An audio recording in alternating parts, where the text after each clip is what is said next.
Welcome to the Butt Fixer Podcast, brought to you by Shane Gentry and John Van Olden. Sit back, listen up, and listen good. You're going to hear it all right because we've already done it all wrong. We're going to help you meet your goals and fix your butts. Welcome to the Butt Fixer Podcast. One more in. All right, it's live. Hey, okay, it's Ralph Figueroa, who is one, my pool guy. Two, his family owns the bar that I've spent like probably $1 million at in the last 13 years. And he is my sometimes entertainment when I have a party. As a matter of fact, he has a band and played his very first gig in my backyard for friends and family. Nice. I've played in that yard too. Yeah. So he's got a good story that I want to hear. We were semi-drunkenly talking about football, and somehow got to talk about doing the podcast. And Ralph has had a good journey, even in the 13 years that I've known him, which I can't believe it's been 13 years. But time flies when you're having fun. Yeah, for sure. Or if you can't remember how you got here. Yeah, for sure. Yeah. And then maybe Ralph could give me some advice on how to raise a teenage daughter, because that fucker is killing me right now. I'm still in the process of writing that book. That's for sure. Jesus Christ, man. Yeah. So Ralph, let me go with, and I mean, we'll share this wherever, and there will probably be 1 million people that know you that will say, wow, I never knew that about Ralph. But, what I know is when I moved here, I think, when did your dad pass away? What year was that? Oh gosh. 2008. 8, yeah, and I moved here in 11, so it was just still, pretty fresh, right? And because I know you guys were all really tight, and I moved out here, so right after that, and Ralph's dad had a business, and Ralph took it over. And go for it, Ralph. Tell us where you started. You grew up, born and raised out here in Dover, Delaware, right? Yeah, I was born and raised here. That's for sure. All right, let it rip. We Gosh, I guess I was 8 or 9 years old when my dad started the pool doctor. Mm-hmm. He was general manager of the Dover pools for a while, and just saw a need for service. When that happened, he saw that, and nobody was doing that. He went ahead and started the pool doctor. They were doing just weekly service, just weekly service, openings, closings. Back then, all they did was install pools, and just there's a store, come in, get what you need, and you're working on it. Wow. Nobody had the service part. So that's when he saw a need for that and started that right away. That's crazy. So that's got to be, what are you now, 40? I'm 45. 45. So he started it about 35 years ago? About 35 years ago. Wow. 30 nobody's cleaning pools 35 years ago. You had to do it yourself? God. Nope. No wonder my pool's all fucked up still. So he did that, and my mother had worked with him from time to time at Dover Pools, and my grandfather had the restaurant. It was a Hungry Pelican at the time. Not sure if anybody remembers that. Nope. The Touchdown, huh? Yeah, the Touchdown was the Hungry Pelican before then. All right. And I was basically born and raised there. Okay. I was always in the kitchen with my mother and my grandfather. And then about a year and a half after my dad started the pool doctor, my grandfather was ready to retire and move down to Florida officially. So he went ahead and bought it with his partner at the time, Freddie Ellsworth. Okay. And they bought the Touchdown. All right. And that's what Mom did. She loved that place. Still loves it, of course. Still loves it. Yep. And she's always been a part of that kitchen. All right. So after that, that's where Dad hung out and worked on things in the wintertime, and then just went back to doing the service in the spring and summer. Mm-hmm. Mm-hmm. Which is pretty cool. So you I still can't get over the fact that nobody was servicing pools around here, because now it's like that's a big business, man. I mean, Yeah, I it's just just like got a thing in the mail, pool owner from somebody. I'm sure you heard there's a new company in town sending out their flyers to do there's always somebody new sending out their flyers. doing pool service. Yeah, It's a yeah, matter if they hang around. yeah. If they hang around, if they A lot show like up, our business. if they don't, if they don't, I Right. mean, again, when you got a pool like mine, it's probably, I mean, my pool, your dad probably put my pool in or something back then. I mean, I don't know how old that thing is, but it's got to be over 30 years. Your pool is a Fox pool, so it was made of installed by a company that was in Smyrna at the time. Okay. So when you see them. Oh, I know. know. I can tell you pretty much every pool who put it in. Yeah, crazy. So then, so when did you start working? When did you start working in the pool business? Second, my dad got his first van. Okay. All right. So you were doing it with him when you were Yeah, unfortunately, I swear we clashed. All right, it was summertime. Right. And yeah, all my friends were out playing, and I had to get up and go into the van every morning and go to work. Oh yeah. Yeah. At the time, I hated it. And like I said, we really did clash. I ended up working for the most part as much as I could at the touchdown at the restaurant versus out there in the field. One, because there was a lot more girls to look at the restaurant than there were out there. Yeah, for sure. It wasn't like the magazines we read back in the day growing up. There's nothing like that laying around. Like the pool guy No, stories. You mean Yeah. every pool you cleaned didn't have 10 ladies in bikinis just laying there staring at the pool guy? That didn't really happen in reality? That would have made life much more enjoyable. Well, But, shit, man. That's why I had you on the podcast. Those were the stories we wanted. I know. All right. Well, see y'all later. This has been a lot of fun. No, 90% of the pools that we clean and stuff, even to this day, everybody's at work when we get there. Yeah. So everybody's laying out during the weekends, and we're done. Yeah, I hear So you. it is extreme rarity that we see anybody out by their pool. How old were you when you started then with your dad? Like 10, 12, I was 13? 8, but I'd say I really kind of started working with him when I was 10. Wow.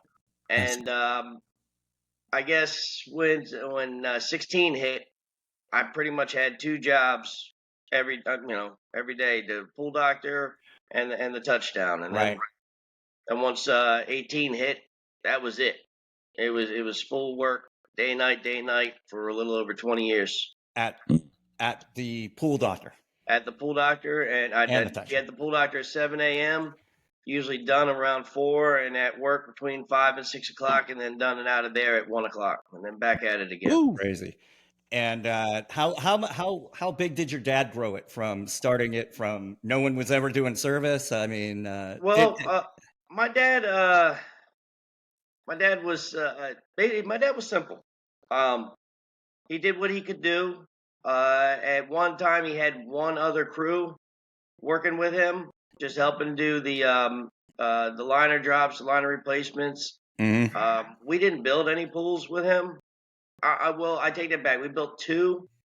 My grandparents' pool years ago, and I was like 14 or 15 years old when we built that. And then he did one more for a friend of his, and then that was it. Wow. Only because it was a seasonal business, and to get the help and recurrence of help back and forth over the season when somebody's got to go on unemployment or so was very difficult. Right. And Delaware Pool was putting in a ton of pools still at that time. And then I don't know, something switched, and Delaware Pool stopped putting in pools, and it went down to like Pools and Spas Unlimited and a couple other builders from around here. But it wasn't until, I don't know how old's my pool, 13 years. About 13 years ago, I started building pools again. And this one, you took the business over. Yeah. I had only me and Benny. You know Benny. Yeah, Benny. I had only me and Benny working with Dad for about a year or 2 before he passed, and Dad wasn't able to do any work. He had osteoporosis real bad. Oh yeah. And he had hip surgery. And once he had his hip surgery, that was it. Physical work was gone. Mm-hmm. And then roughly 2 years later, he was gone. Yeah. Damn. Yeah. So it was a tough transition in regards to what are we going to do? What direction are we going to go? And honestly, the first year, I lost almost half my customers because they thought the business was done. Uh-huh. And Oh, shoot. I had reached back out to him. I said, "When's the last time you saw my dad at your house? Like, Right. he hasn't been here for like 4 or 5 years." Mm. So it took me a little bit to get traction and going. And then once, because he was working out of his garage at his house, the Mhm. deliveries would go there. And then once he passed, I had the deliveries starting to come to the back of the restaurant. Wow. Yeah, and I had big vans and trucks, and we would load all the stock into there. And I was the mobile, basically mobile store. Uh-huh. I had everything on the truck, and I'd get a delivery 2 to 3 times a week right there, and do it out of that. And then once the building next door to the touchdown became available, I saw the need to put in my first retail store. Plus you bought that building, right? No, the one next door, I didn't buy it at the time there. Okay. I was renting for about a little over 10 years. Oh, wow. Okay. And then it became time to where I was like, I had to do an expansion where we've got too big to where we had no more room. Mm-hmm. So I asked the lady at the time that owned it if I could buy it from her. About a week later, she came back, and it was right around Christmas time. Came back and told me no. Mm-hmm. And well, I was pretty pissed off actually. And I was like, man, what am I gonna do? Well, 15 minutes of being pissed off, I picked the phone up and called Roy Volschel up, and I knew that the rock shop had been like down a little bit, like because it was just before COVID or right around the COVID time. Okay. Yeah, I'm trying to put the timeline together here. So Yeah, yeah. this is got right it. around in 2020. I picked the phone up and called him, and he said, "Ralph, we're not doing anything anymore right now. But let's have a chat when you get back." So I got back from my vacation at Christmas, and 2 weeks later, we were moving into the new building that I bought 1 year later after that. That's amazing. And Shane, if you don't know, the Rock Shop is owned by the local music place, and they had a big building next door, and they used to do lessons. They used to do almost like band camp out there. Okay, yeah. So they got a stage. They got a whole stage set up back there and everything like that. So That's cool. It's like cool as shit. Actually, if you're a musician, that's a pretty cool property to be able to own and run your business out of on top of I it. absolutely love it. That's where we practice still with our band. Yeah, that's amazing. So let me go back to your dad. So he ran it his whole life that he had that business, and until he was gone, he ran it out of the house, right? Yes. And did he ever think like, I want to expand it? I want to make it bigger. I want to do this. Or was he like, I'm doing good with where I'm at, and I don't need the headache, because it's a headache. Growing is a headache, man. I don't need the headache of growing the business because I'm doing good. He was very content in what he had going on. Yep. He had the restaurant with his wife, my mother, and all of us working it, and he was happy going back and forth because it's like a change of season. It's like, I'm burnt out doing the restaurant. By the time you're done burnt out there, and that's the way I was for a while. I would be back out in the sun and opening pools come March. Right. And then once I was burnt out come October, and I'm back in the restaurant, bartending, cooking, or whatever, and then back and forth. So it was kind of really nice. All right. And now the pool doctor's very much year round. Yeah, for sure. We do a lot of spas. We do a lot of construction that we can do in the wintertime, kind of staging construction, like because I can't like put a liner in below 50 degrees. Right. Can't do a couple things, but we can do quite a few things. So you're doing you're doing it out of the place next door to the pool doctor, right? You had a building there that you were renting, but Yes. now do you guys own that building now? Yes. After the rejection, because the building sat empty for almost 2 years, and my mother approached her because we needed more parking. We were ready to do, and what we're doing now is turning it into a catering event Right. venue. Nice. We can. My mother did end up purchasing it at almost half the cost that she wanted to sell it to me for. Oh, really? Oh Wow. man, things work in crazy ways, and I am Yeah. so thankful that I picked that phone up and called Roy Voschel that 15 minutes after the rejection. Best Just rejection I've ever had in my life. was Yeah. that just a hunch, or did you hear that it was? Did Me you and look at Roy that building? talked 3 years prior to, Uh-huh. and that's when he did turn it into the rock shop. He said, Ralph, we're already halfway through turning it into the rock shop. That's what we're doing, but you never know down the road. Mm-hmm. And down the road came, and I jumped on it. That's amazing. Yeah, no, it was crazy. Did your So mom? So you got just real quick, like a quick change of subject in a way, but there's a big ass digital billboard on that property where yes. In the building that you bought next door to the bar, right? The restaurant. Your mom owns that billboard? Is that right? My mom does not own the billboard. First State Signs, Dale McAllister owns the billboard. Mom owns the property and leases that out to Dale. I got it. And you said even that's not a bad little gig, right? No, that she did well. That's amazing. I mean, the shit we were able to with that deal because the building that was there, right smack dab where that sign is, it was Little Gary's, the tattoo shop. Oh yeah, that's right. There was a little tattoo shop in that place. That's right. And here's something else for you that you may not have known. That tattoo shop was my dad's first house. Really? I shit oh my you God. not. Damn. Right there on the highway. Yep. Wow. All right.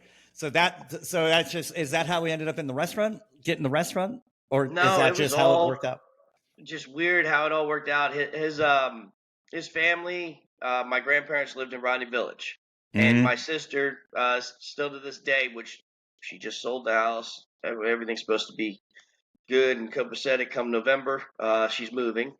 Okay. But that's our grandparents' house, so we were able to keep that house in the family up until now. Okay. So, but he came right out of Rodney Village, right on up to there, and him and two of his buddies got that house, and that was the house for a while. That's why they were doing all that drag racing on 13 right there. Oh yeah, I'm sure it was all staged right there at Little Gary's from the Wendy's light to the other light. That's what they did. Oh my God, man! This is long before my time, but I mean, I lived in a similar, place to this, so I know how it went back then. What about? Do you guys own the property that the restaurant is on? Yes. That's amazing. Did you own that right from the get go, or did you end up buying that when after you we bought that all when they purchased it from my grandfather? Okay. And but your grandfather owned the restaurant property, and then you put the restaurant on it, right?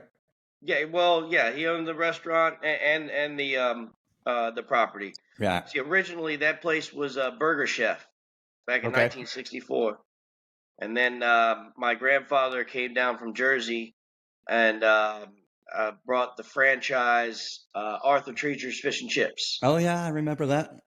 And that it was Arthur Treacher's Fish and Chips for a number of years. Can't say that many times. Yeah. And then in 1980, he got out of the franchise and just turned it into his own. Okay. The Hungry Pelican. But he bought to put the franchise in. He bought the building. Yes. Yeah. See, that's like McDonald's. Everybody thinks McDonald's is a restaurant business, but it's really a real estate company. You got that right. Yeah. So that's what I'm getting at is that's where it's at. Is now you own the restaurant. Yeah. Now you own the property right next to the restaurant. Kind of like me here on the corner, right? So you start to put them all together and everything. So it's pretty badass. So same thing. I like I do with the pool doctor. You got to protect yourself, so you create another entity. Mm-hmm. Yeah. And the pool doctor right now it's Fig Properties with me and my wife. And the pool doctor pays rent, and I turn the upstairs part of it into an apartment. That's right. You told me that. Yeah. So that's awesome. I have a tenant upstairs, and I get rent from that also. That's a lot to take care of. So you got into. So you grew up working in that restaurant, and I mean I don't know where to go because the pool thing is like fascinating to me because we were talking about the other day, like having a business that you could package up and actually sell someday, right? Right. And I mean, pool businesses are amazing. I mean, I had a business consultant in California that that was how he started out in business. Is he started out a pool business, and he set up. I mean, I guess they call them pool routes. You sell the route, right? Mm-hmm.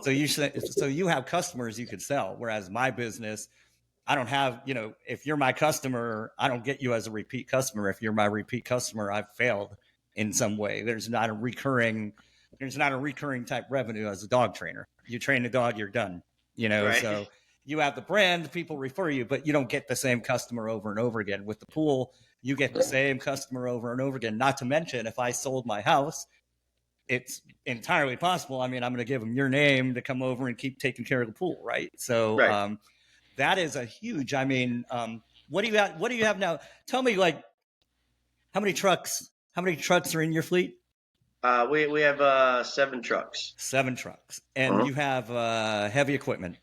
Yeah, right? we have an excavator and a skid steer. Yeah, so 7 trucks, excavator, the building, the inventory, because you don't the companies, like when I'm in your shop, there's hot tubs in there, there's all that stuff. I was asking you, do they give you that stuff? No, you buy all that stuff. You buy all that you buy all those samples, all of it.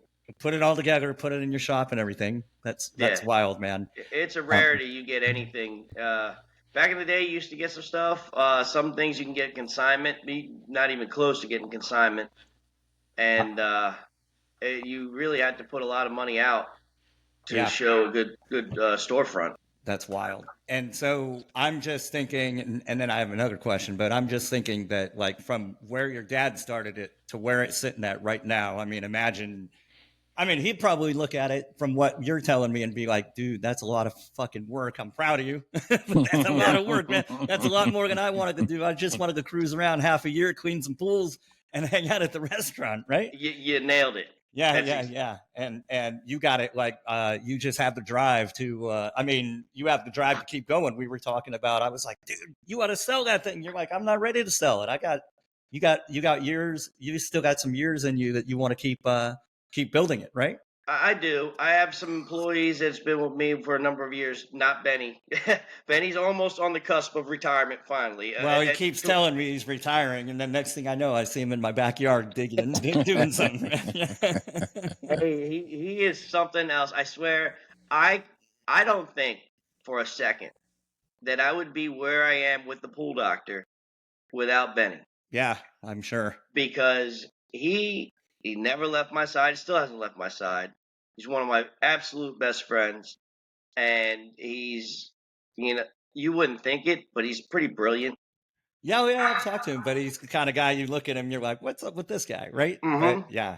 Now, just like anything, I take some advice or suggestions and mold it into what I kind of thought and meet in the middle. Yep. And we really come up with solutions on some problems that we run into that are just like, man, what the hell are we gonna do? Yeah. Wow, that worked. Oh yeah.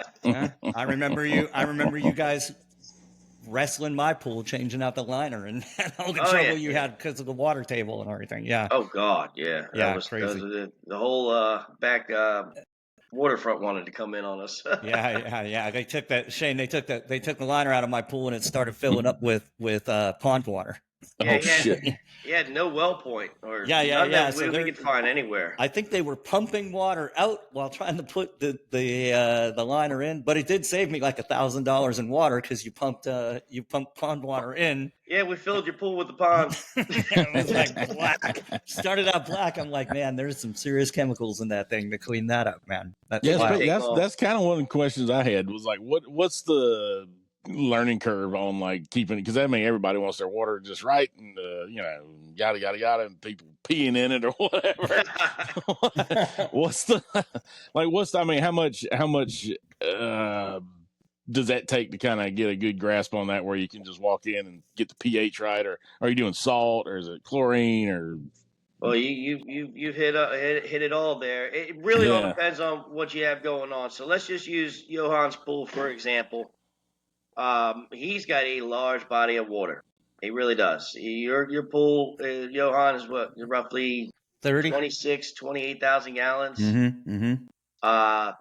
So everything's like a factor or a percentage, because you're going to add on that pool, let's say just to open it, you're looking at about 6 to 8 pounds of chlorine just to start to give it that jolt. Right.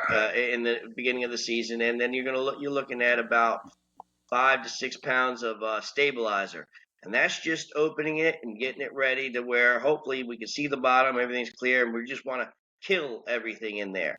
Mm-hmm. And the earlier in the season that you open, including my wallet. Hey, that wallet's got 9 lives. Don't you worry about that damn wallet. yeah, there you go. But you get everything killed right off the bat, and then Right. you turn around and you vacuum. Everything drops to the bottom. You vacuum it out to waste, and typically the next day you go back. What you just put in there, you're not holding a chlorine reading yet. You just gave it its jolt. Wow. So then you almost do it in his size pool. You almost do the same exact thing again. At this point, on day 2, we vacuum out whatever settled, and things start to stabilize out. If you do what we're talking about in midsummer when the water's warmer, you're going to use at least twice as much. Oh, wow. It is crazy. The warmer the water is, the more it eats that stuff that up. shit up. That I know. Yeah. So you can say opening earlier, you can save a good little bit of amount of money, even though you're using electric to open it and run it. Yeah. The amount of stress level and everything is cut in half because it's already done. Yeah. It's done in a matter of 2 days versus a week or longer. And once you get it balanced out, your pH and your chlorine and your stabilizer, once you get that balanced out and your pool's clear, then at that point you take your water sample to your local pool store or the pool doctor, and get the rest of your chemicals balanced out, like your calcium hardness, your alkalinity. God, see, I mean, you damn near got to be a chemist to pull this off. Oh yeah, we go to. I send my guys to Atlantic City every year. We go at the end of January, and depending on how much knowledge they have in the industry or how many years they've been with me, it depends on which class and which level of classes they go to there. And I pay for all the classes, the hotel rooms and stuff like that. I try to treat my crew to a very nice couple days in Atlantic City there, and there's a lot of education to be had, and if the more educated they are, the easier things are through the season. That's for sure. Cool. Is there any benefit to just leaving it going all year rather than going through the whole startup phase, like cost wise? I mean, does it balance out about the same, or even if you're not using it? But I mean, you honestly would probably spend less money if you did let it go all year long. It's I can tell you from experience. I mean, I ran it for 2 years straight, and it's almost a wash. It's almost like, because you got to run the pump 24 hours a day so it doesn't freeze and all that. But it's almost with the electricity and everything. It's about a wash when you figure out how much it costs to open and close it versus how much the electricity is. For me this year, because I'm gone all winter time, I can't take care of it when I'm gone, because you still got to watch it. Fills up with leaves and all kinds of other shit happens. I'm closing. You're coming over tomorrow. Someone's coming over tomorrow to close it. And so but it is having a pool. It's fun. It is. Get a pool, they said. It'll be great. That's like the story. So it is. I mean, it's amazing watching over the 10 years, like over the 13 years, how much you guys have grown that business. I think it's badass. How you bought the property, then you buy the other property. You always have the property to fall back on, right? Yes. They ain't making no more dirt. But then, the next thing is the next thing is then you have in the process here, you started a band, and I will give what I know about your origins of starting a band is that you used to be the dude that did the karaoke night at the Touchdown. Is that kind of how you started? Yeah. Yeah. So Ralph hosts karaoke at the Touchdown. I guess when you're the karaoke host, you're singing to keep things going also, right? Yeah, you get you got to get it started. Throw in some songs there, I tell you what, I had a blast. I may have had too much fun doing that. Running Uh, karaoke. we I grew a night. It was Tuesdays and Saturdays. Mm-hmm. Originally, we started off on Saturdays, and then we had so many singers coming out that had not even half of them could really sing. Not that they couldn't sing, but couldn't even get up there because there were so many people in front of them, and they were Right. like, "When are you going to do? Are you going to be able to do this on another night?" So we started doing it on Tuesdays. Now, at the time, I was also still doing the pool doctor, still working at the touchdown, and then doing karaoke till 1 o'clock in the morning. Yeah. Getting home about 2 and back at work at 7. Doing It's a good thing that you weren't drinking at all when you did that, right? That's what kept me going. Drinking. Yeah. We just had to let it ride. No, Tuesdays turned out to there was a little innuendo. It was called Anything Goes Tuesdays. I'm gonna tell you what, it was wild. Damn, I missed out on that. It was absolutely wild in there. Wow. If you talk to Chris, the bartender, because he was one of the ones working with me back then at the time, he'll tell you it was nuts. I've never seen anything like it. That's fun. Find something fun to do on a Tuesday, right? Oh yeah. Yeah, that's cool. So I did that, and then I started singing some songs with some bands. Like, hey man, you sound, would you like to sing a song with us up here? And it's actually my first one was with Travis Bowers and them at Trailer Park Casanovas before they broke up, split up or went on a break for a long time. All right. That was my first one, and then, gosh. I was 38 7 years ago, a little over 7 years ago. A buddy of mine named Ray Ford, which we played at your place. Yeah. Was putting out looking for a singer a number of times, and it had been probably 3 years in the span of me not hosting karaoke anymore because my sister Domenica took it over at the time. Mm-hmm. And I turned to my wife and I said, I want to do this. I want to try. And it was 3 times that message went out that he was looking for somebody. And finally on the third one, I said, I'm going to try. And here we are. Now I played June Jam twice. Yeah. And June Jam, Shane, is like I don't know. What do you get at June Jam? 1,000, 2,000 people? How many people go to June? A little more than that. Yeah? Oh, yeah. All right. So that's a big local festival. They get about 6-8 bands that come in. Good bands. Ralph has played. I played up there once with some. I don't know where the hell we were. That was at the GNR campground. No, he played at the Jonathan's Landing at the Blues Jam when they held the Blues Jam out there. Yeah. And then he was in town. I think they used to do the Blues on Tuesdays, and then he was in town and came out to the touchdown on Wednesday when Joey was playing, and Joey remembered him from the Blues, and I think he played a couple with Joey in the touchdown one time. That's cool. So so you've had the band you've officially had the band for 7 years, is that right? Yeah. So you started with the guy that you hooked up with. That's about 6 years and 6 months longer than most of them. Yeah. So that has been some well, I mean, I don't know if you want to call it trials and tribulations. I mean, it's just hard to put it all together, hard to keep people committed, hard to keep people coming. Yeah. Shane's dealing with it right now, right? You got Shane was in a band, then he's out of a band, then he got back into a band. He enjoys being in the band, and then they lost their drummer, right? Yeah. That's where you're at now. So and thankfully though, I've been hit up by a couple of folks that are like to get these riffs, so I might go out and throw it on them and see what happens. All right. And he just had he has a side project with the band Clutch, right, Ralph? Yeah, he's in a Clutch tribute band. They just played they just opened up for a Black Sabbath tribute band at a gay bar in Raleigh, North Carolina. Oh, right. So dude, it was so funny, man. We get in there and so there's 3 bands. There's the first band was called Low, and it's a dude singing and a drummer playing to backing tracks, and that was pretty interesting. But then So we had 3 bands. We had to get in there. All 3 bands play their set, get all the shit out of the building, because then there was a drag show at 10. So they like double booked the night. So the bands come in from like 7 to 10, and then the drag show from 10 to whenever, you know. And That's funny. it was a wild, it was a neat experience. Crazy.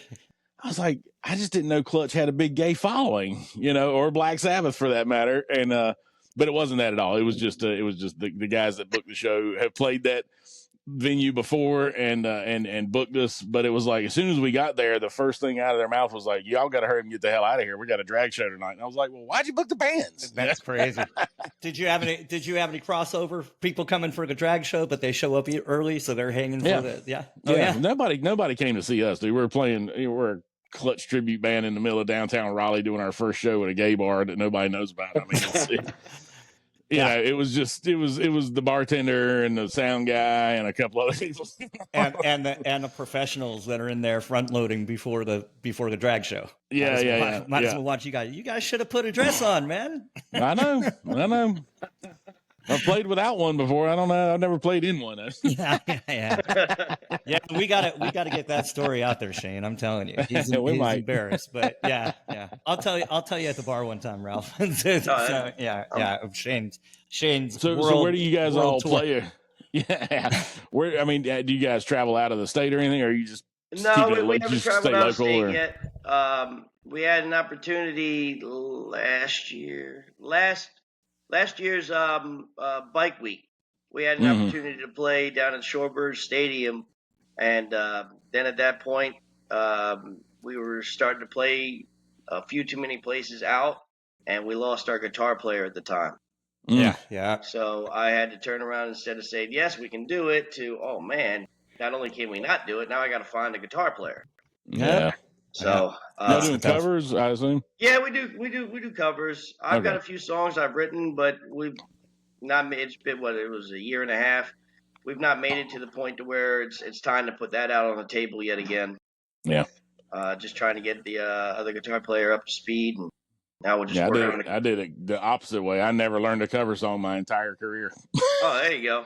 Yeah, I mean, well, except for the Clutch tribute thing, but I'm a huge Clutch fan. I'd learn their whole fucking catalog just because I love playing it, you know, and I love listening to it. But got you. But I never, when I started playing, I was like, man, I don't even want to. I didn't even take any lessons. It was like I felt like if I learned everything everybody else knew, I was going to sound like everybody else. So I was like, well, I'm going to kind of try to figure it out on my own now. Granted, I'm only good at what I do. I've never joined a band because, like, I don't speak the language. Like, if you told me it was in X key or whatever, I wouldn't know what the fuck you're talking about. Right. But as soon as I hear it, I know it, you know. And I figured out some cover songs by accident while I was writing stuff, you know. But other than that, man, I've never played in a cover band. Yeah. That's what with me doing the karaoke and stuff, and some of the DJing that I did, that enabled me to pick out a number of songs to just get started off with. Like, that's a perfect breeding ground to build a set list. I mean, if you're DJing and you got people in the seats and then they get up, okay, we learn that song. Right. They sit back down, scrap that song. They get back up, learn that song. You definitely get the feedback, that's for sure. Yeah, that's like the best feedback to build a badass cover set. You got that right. That's like a journey, man. And then, I'll do this for Shane. Then he's got the Pool Doctor, which is in the old, what they call the Rock Shop, which is like it's how many square feet is that floor? It's a little over 3,000 square foot in the main section, and then the warehouse is another 3,000 square foot, so 6,000 square foot. 3,000 square feet. My barn where you played is 800, so 3,000 square feet. In the back of that is a stage. So when you're in the pool shop, there's like spas in there, there's pool shit in there and everything.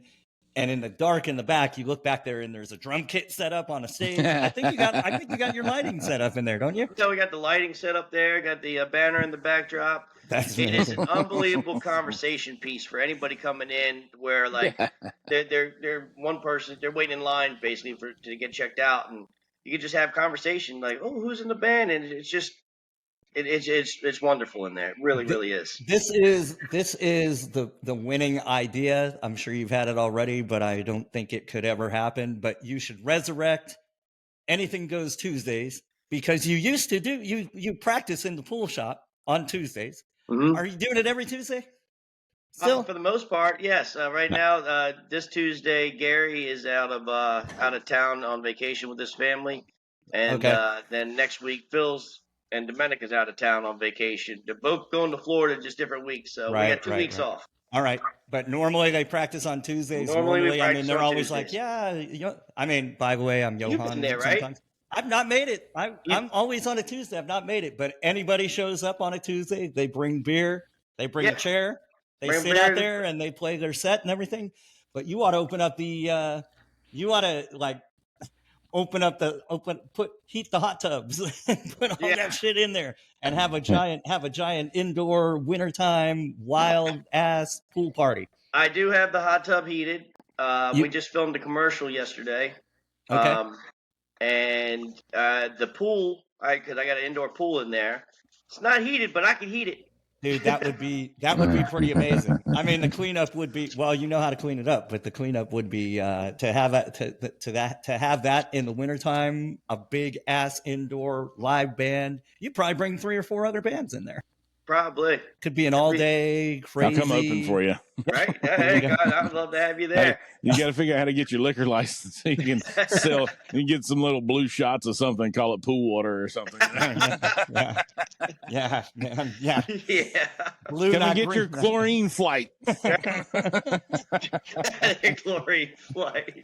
Yeah, that would be like the There's ultimate. a little salt one for you. I've got the cleanest innards you've ever seen. Yeah, you could have like don't piss in the pool. Don't give me the don't piss in the pool shot. Johan, you could do a little pool pee shot. That'd be funny. Johan, you reminded me of the first place. You were the first place that we played. Oh, and we were Tenfold Trouble back then. Yeah. But before we went on, do you remember what you gave me? What? Wasn't a brownie, was it? Oh man, it was a brownie. Oh yeah, one of my homemade brownies. I said, I'll eat this. I'm gonna tell you right now, halfway through that freaking set, I was out my mind. I'm like, I'm doing all I can to hold up right here. Oh my God! You're right. Yeah. Brownies are not supposed to be the same color as collards. You know that? That was the day because we originally wanted to do your gig at the pool, and they showed up early. They had everything set up next to the pool. And it started like the weather. I remember Ralph is looking at his phone the whole time. The weather. Yeah, well, it might miss us. It might go around us or whatever. And was I there that day? It seems like that's familiar. Or did that happen to us too? It one time, dude. If you plan a party in Delaware, it's going to rain on you, man. That's for sure in the summertime. So then they ended up putting it in my barn, which was super fun. I mean, the cops came 3-4 times. You know, not a party till they show up. But we Big Rich had one of those brownies. I don't know if you remember, and he was sitting in a lawn chair by the pool. And when it started raining and everybody went in, he never left. He was sitting out there by himself in the lawn chair, out in the rain, out in the storm, while you guys are in the barn playing. He eventually made his way in and sat on the couch. I do not recall that. Man, that was a pretty fun party, man. I had a blast. Yeah, that was pretty cool. So now what do you got going on now? So I know that you bought another property, but not a business property. You bought I bought a piece of property down in Princess Anne. Back in the day, me and my father we flipped houses, and I've always been into real estate. So I love water. And when I say that, it's not really pool water. If I can say that I love what I do. Don't get me wrong. But it's the ocean and lake water that I love. I love a boat. I'm not a motorcycle guy, but there's nothing I want more than that wind in my hair and the throttle all the way down on the water. I love it. 50 yards outside this window right here is the ocean. Oh, there you go. Yeah. Well, I turned around and I had an RV, and we would take our RV and the boat down to Lake Shingatig and a number of spots. and that we would have a weekend, a little longer weekend if I turned it into like a 3-day weekend. But I would be on the water every day, either fishing, crabbing, or tubing, or just cruising. And I bought a piece of property on Princess Anne that we're in the process of trying to put a house on right now, which I'm just literally waiting for the final permit from Princess Anne right now. And it's got a 100-foot dock. It's got a boat lift on it already. Just doesn't have a house, water, electric, or anything yet. And that's what I'm looking to do. We should have the permit before Christmas. At this time, I'm like Christmas because I should have had it by now, but I don't expect it till maybe Christmas. Right. Well, at least you know your priorities are in check, man. If you got a boat dock and a lift before you got a house, you got your shit together. Yeah. You were right about that. It's funny. I brought my generator down there just to put get the boat lift going. Yeah, that's awesome. I was like, wow, it works. Yeah. Yeah, I mean, Shane, I was telling you, Ralph, Shane's the same way. He's a huge boat person, water person, always out fishing and everything. Yep. Ralph was telling me, what were we talking about? You were catching sharks or something? Remember the other day? Oh, yeah. I'm like, what do you do when you pull that thing in the boat? He goes, well, we got to knock him out or shoot him. Yeah. Yeah, before you bring And him then in. Or no, shark tacos. you said we shoot him. And I was like, you said, yeah, we shoot him. I said, you shoot him. I said, what if you miss? You shoot a hole in the boat. And Ralph's like, you don't shoot him in the boat. Shoot him. In the water. In the water. Yeah, crazy, man. So don't take John out on your boat. It ain't gonna end. Yeah. he's gonna be bait. We'll have a man the cooler. Yeah. Hey, I can handle that, man. Yeah, pass a beer. Yeah, but it's a good. I mean, so in my mind, I think that the common thread with you, Ralph, is the property, man. Owning the property. Yes. The key to the whole thing is owning the property, right? That's it. You Because like Shane said, they're not making any more of it. Yep. So if you can get your hands on the place where your business is, the business can do what it does, but you own the property. I mean, imagine if you ever package this thing. Do you think you're going to hand it down, or you think? I mean, your son doesn't seem like the pool guy. He seems like no, my son's the chef guy. He's with him coming first in the nation, him and his team coming first in the nation this past year in Baltimore was amazing. He's got opportunities galore. He's working down at the beach right now. He's a senior still, but he has zero interest in the pool doctor building or not in the pool doctor itself. Have you had him out working? I've never seen him out here working. I had better luck with him working when he was 10 and 12 than 12 on. I've seen him working in the restaurant a few times. Yes, but I've not seen him working in the restaurant, and that's his go-to. So I understand that it's not him. And how about your daughter? My daughter Alexia works for the pool doctor. But it would just be a matter of whether how far she can take it, and thus is why I invested in my guys and to see how far they're going to be able to go. I have a couple younger guys, right? But I have no true successor. I'm the same way. None of my kids wanted to get into. My oldest son worked for me for a tiny minute way back when I first started, but like out of 6 kids, none of them want to be in the dog training business. Gotcha. I'm like, dude, if anybody in my life would have just said, here's a career, you don't have to do nothing. You just walk on and take over what I've built and do your thing. Man, I'd have jumped on that like a hobo on a ham sandwich. You got it. And I mean, just like cutting the fucking line, you just go right to the fucking front of the line. Mm-hmm. But again, but you got to be they got to be as passionate about it as you are, and that's you gotta want it. Yeah. You gotta want it. Well, I mean, I think you have yourself set up pretty damn good, man. At 40, what did you say, 43?